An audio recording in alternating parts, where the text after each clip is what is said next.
Batad is one of the names of the shaitan. Zahaj is one of the names of the shaitan. And Wah is one of the names of the shaitan. And a person was given this, wallah, he wasn't given it by a Hindu. He wasn't given it by a Sikh. He wasn't given it by a Christian. We have a couple more to show you, just to show you some variations over here. So this is our second ta'weed that we're having a look at. This is the one that I opened. And this one you can see is in a different format. It has some things that have been stamped on with soluble ink, like a stamp. And then it has some writing that has been done below. So let's again ask ourselves, how much of this is from the Quran? So again, we established the principle that the only difference of opinion with regard to ta'weed are those which are from the Quran. So what we can do is we can say, if there is anything from the Quran in here, it's going to be in this block or this block. Here we have some random letters placed inside of squares. We have some more letters placed inside of squares. We have some more seals. We have some more numbers. We have some scribbles, and we have some symbols. And here we have some slightly different symbols, which I will explain the meaning of in a moment, inshallah. We have some strange squiggles. None of this, we can certainly say that 60% of this ta'weed is absolutely not from the Quran in any way whatsoever.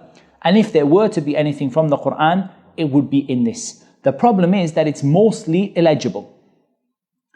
It says, أعوذ بكلمات الله التامة min sharri, and then you can't read what it says. And then it says Ya Kareem at some point. And then Ya Razzaq. So again, it's not from the Quran. There are some of the names of Allah there, but there are lots of places where you can't read what it says. Could say anything. In this other one here that we have the word qadar, we have the word aqul. Other than that, it's very, very, very hard to read what it says, but it appears to be words that don't make any sense in Arabic. Some of the words make sense to me in Arabic. We have min Allah, but in between there are some words that don't appear to make any sense. Qiham or qaham, yaqush, jim, malish.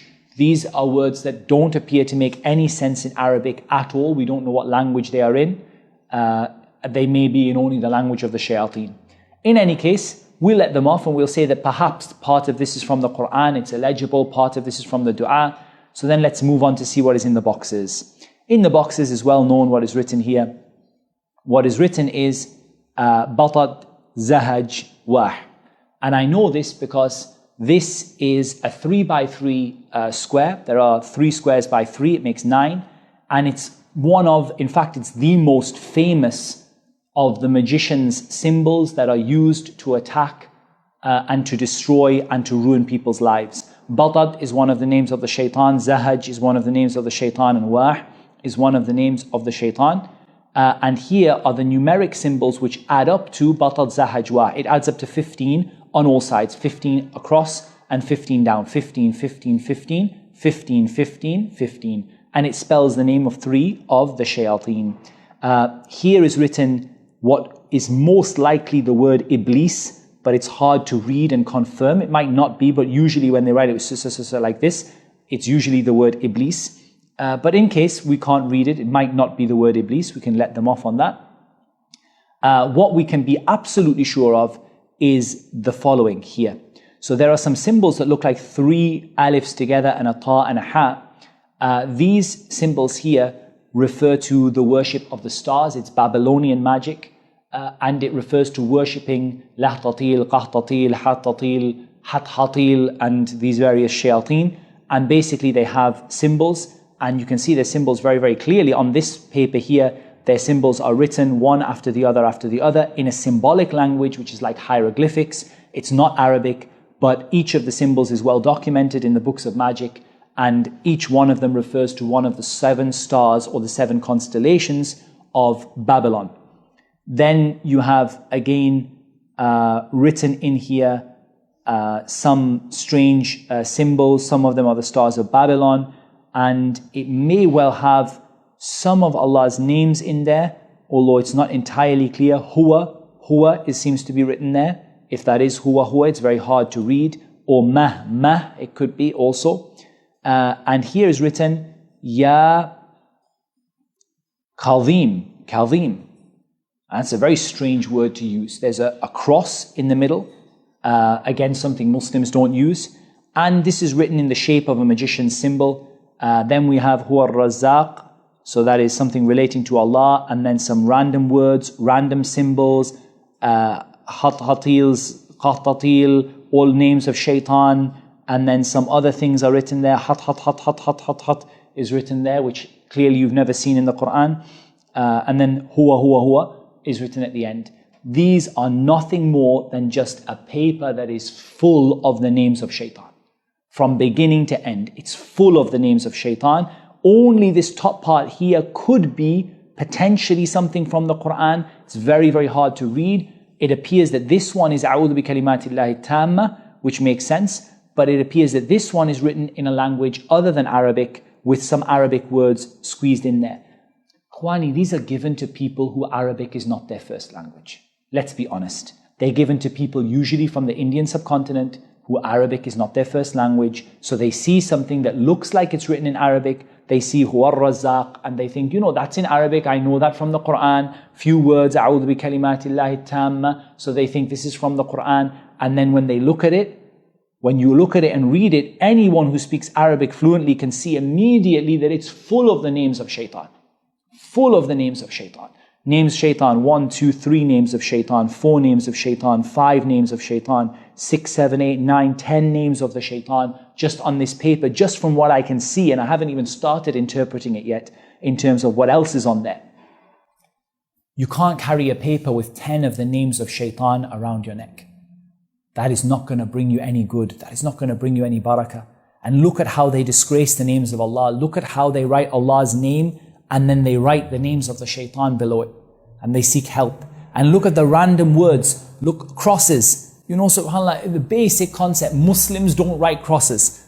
SubhanAllah, from the most basic things. And there's a cross there. There are some words in here.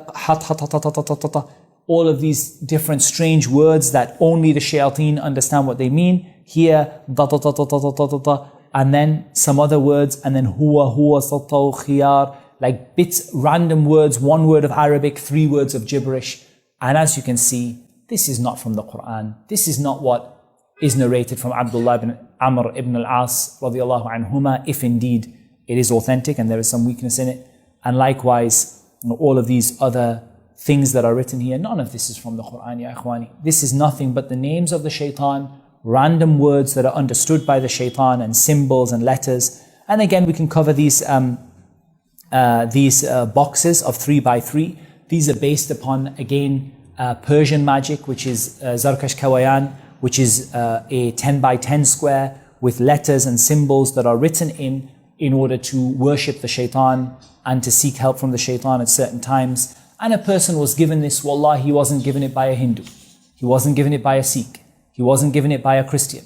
The brother who was given this was given it by somebody who appeared to be a Muslim, who appeared to be a holy man, a pious man, a wali from the awliya of Allah, an imam of the masjid or an imam of the whatever he was.